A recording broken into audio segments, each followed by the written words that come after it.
Bernie Sanders released his workplace democracy plan on Wednesday.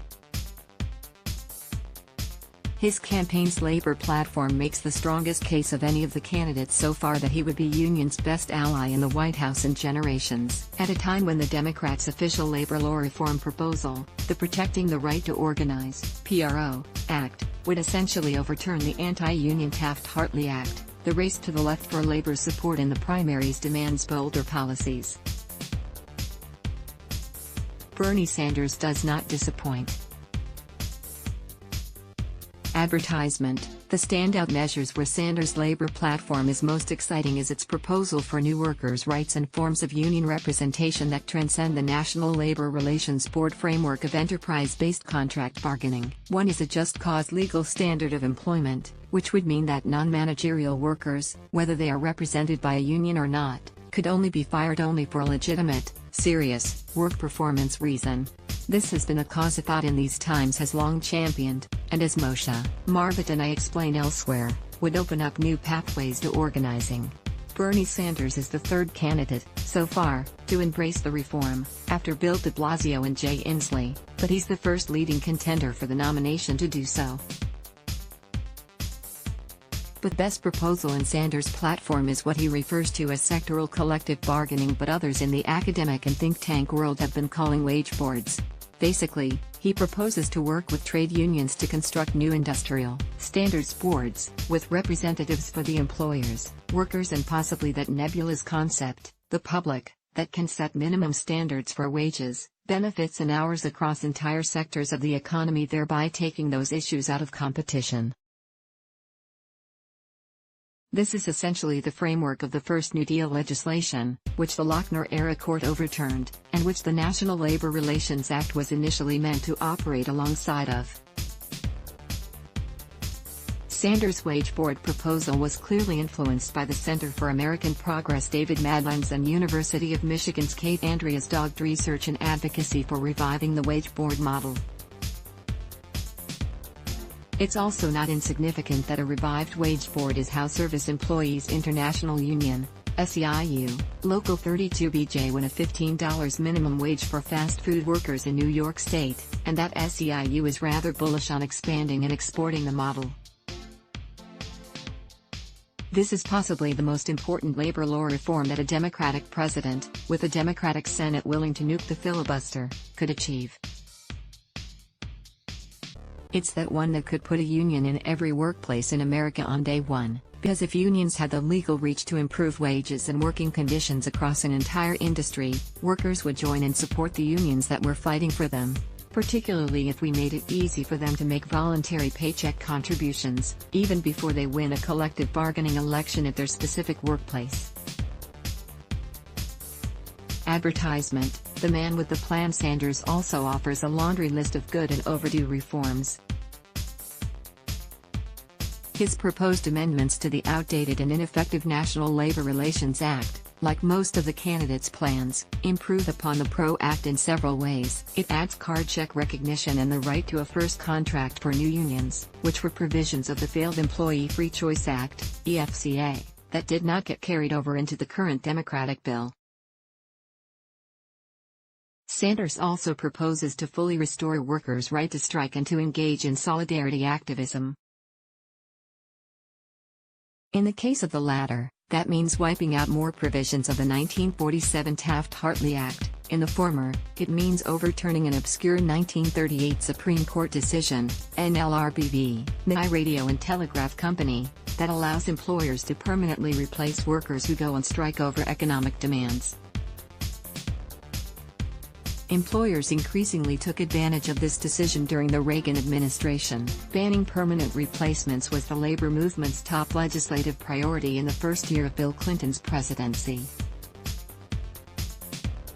The Cesar Chavez Workplace Fairness Act of 1993 was the IFCA of its era, and similarly died of a filibuster in the Senate. Now it is increasingly becoming a consensus position among Democratic candidates. Advertisement. There are also some policies and procedures of the NLRB that Sanders would change. These may be done through legislative change, or Sanders may be considering executive orders and strict directions to his future board appointees. One is to protect existing collective bargaining agreements when a unionized employer is merged into a new company. Current NLRB rules on successorship allow an employer to tear up the contract and then bargain the union to impasse over concessions. Sanders used his campaign infrastructure to support workers represented by the United Electrical, Radio and Machine Workers of America at a locomotive plant in Pennsylvania this past February. Sanders also wants to ban management's most important weapon in anti-union campaigns: mandatory captive audience meetings.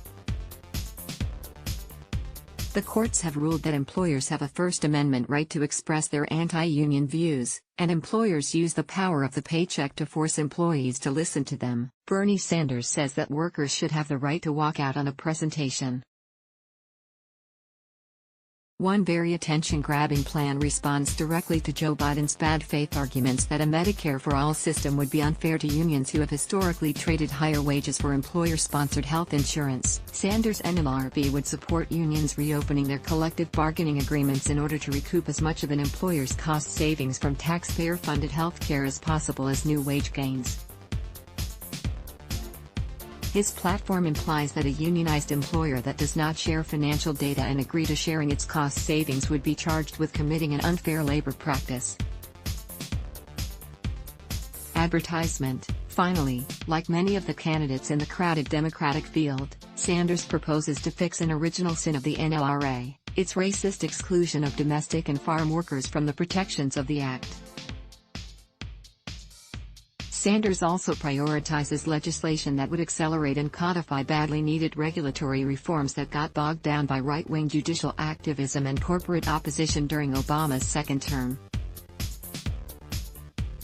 These include the Browning-Ferris Joint Employer Standard, which curtail corporations' ability to hide behind franchise relationships to avoid bargaining over working conditions that they dictate in reality. He also calls for an expanded persuader rule, which would force employers to disclose the names of their hired gun union busters and give union organizers equal access to workers during an organizing campaign. A proposal to end the practice of misclassifying workers as supervisors and independent contractors in order to avoid paying benefits and overtime is lacking somewhat in detail, but let's just assume that Bernie co-signs whatever Elizabeth Warren proposes. In the public sector, Sanders' platform also calls for expanding the union rights of federal workers, including the right to strike and to bargain over wages.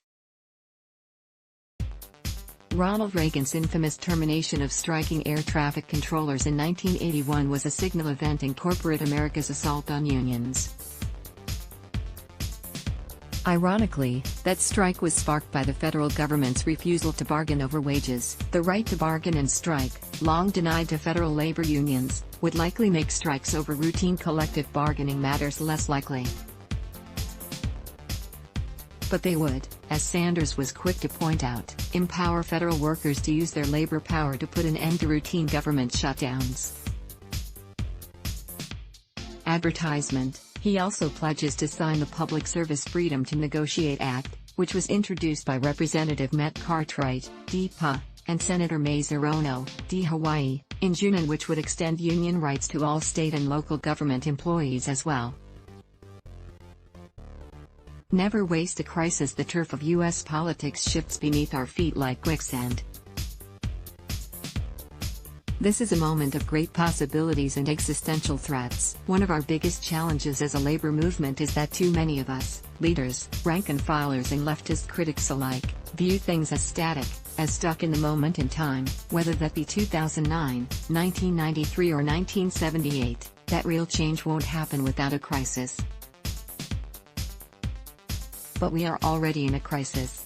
Advertisement. The crisis right now is the threat of fascism, domestic terrorism and ethnic nationalism.